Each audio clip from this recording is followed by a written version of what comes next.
In this video we will discuss the anatomy of breast, a paired multifunctional organ of the female reproductive system. We will start with an introduction to the breast, providing its major role after childbirth as the organ of lactation and also its role as an aesthetic organ of the female reproductive system.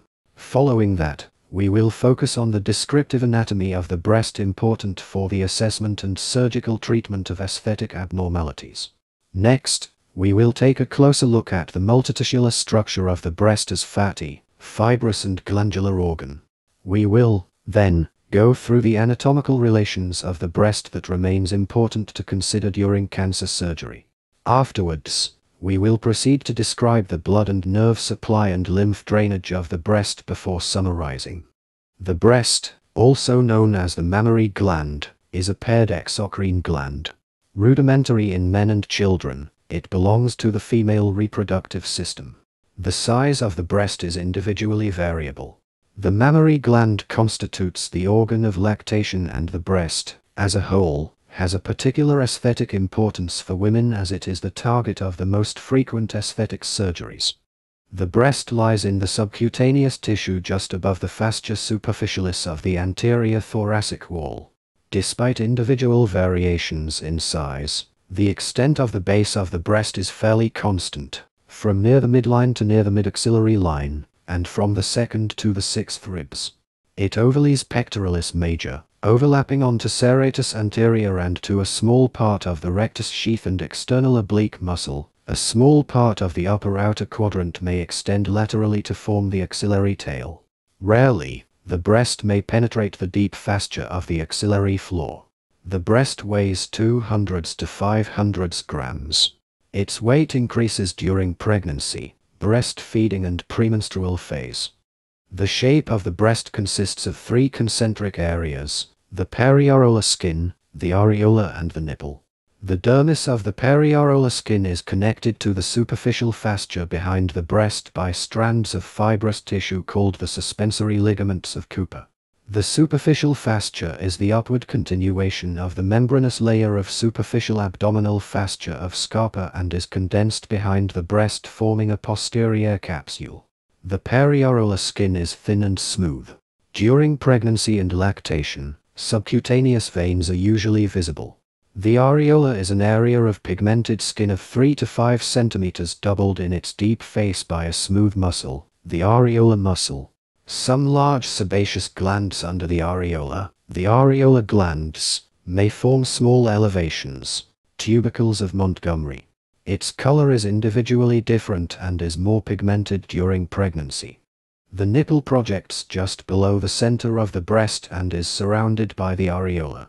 It is columnar and is 10 mm long and 15 mm wide at its base. 15 to 20 lactiferous ducts converge in a radial direction to open on the surface of the nipple. The nipple hardens when stimulated. This reflex is called thelerotism. As the breast is made of distinct tissues, the mammary gland, which is the specific organ of lactation, should be distinguished from non-lactating tissues. The mammary gland is a very sparse modified apocrine sweat gland, yellowish in color. It is built in irregular lobules separated by interlobular septa from which the lactiferous ducts converge to open on the summit of the nipple. Each lobule contains 10 to 100 alveoli at the end of the terminal ducts, and each lactiferous duct has a dilated sinus just below the nipple.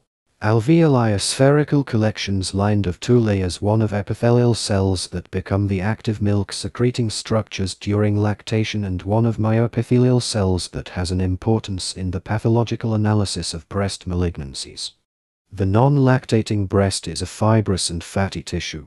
The suspensory ligaments of Cooper divide the pre-mammary space, a connective and adipose tissue, forming crests of Doretic set behind the areola.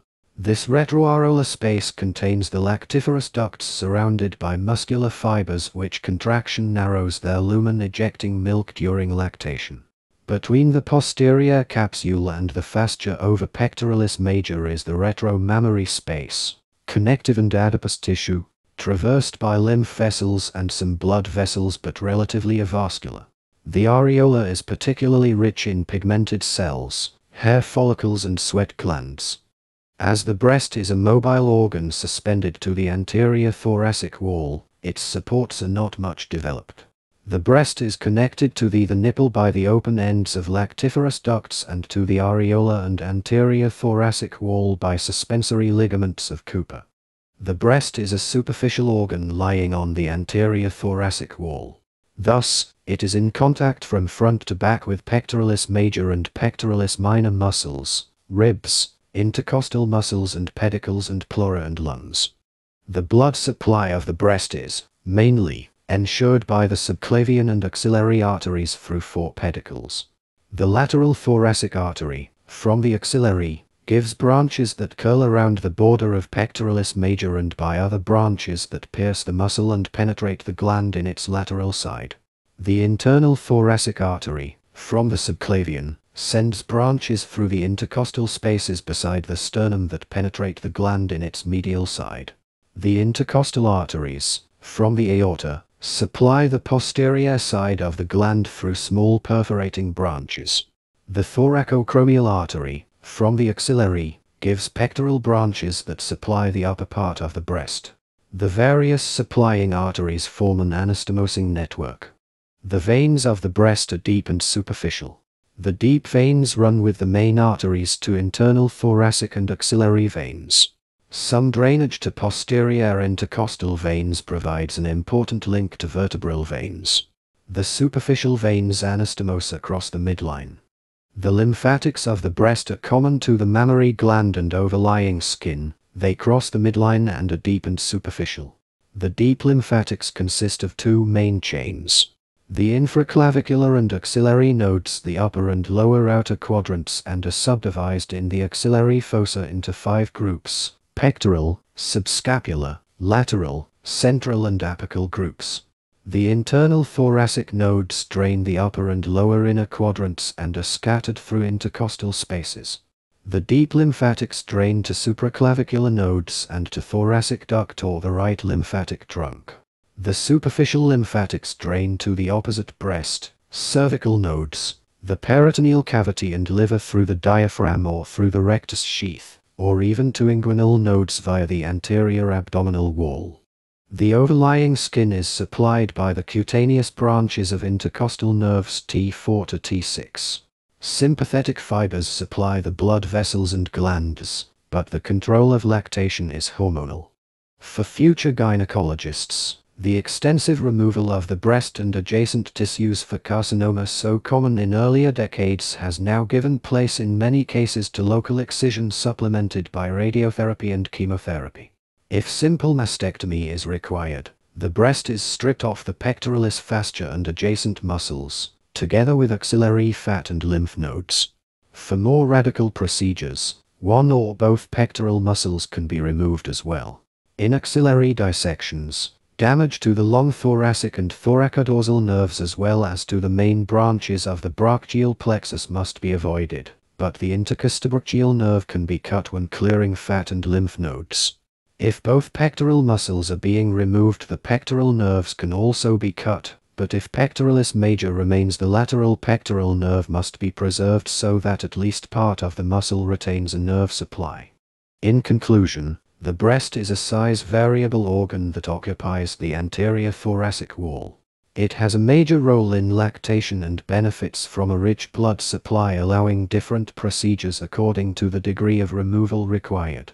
Lymph drainage is ensured mainly by the axillary nodes, very important during clinical assessment of malignancies.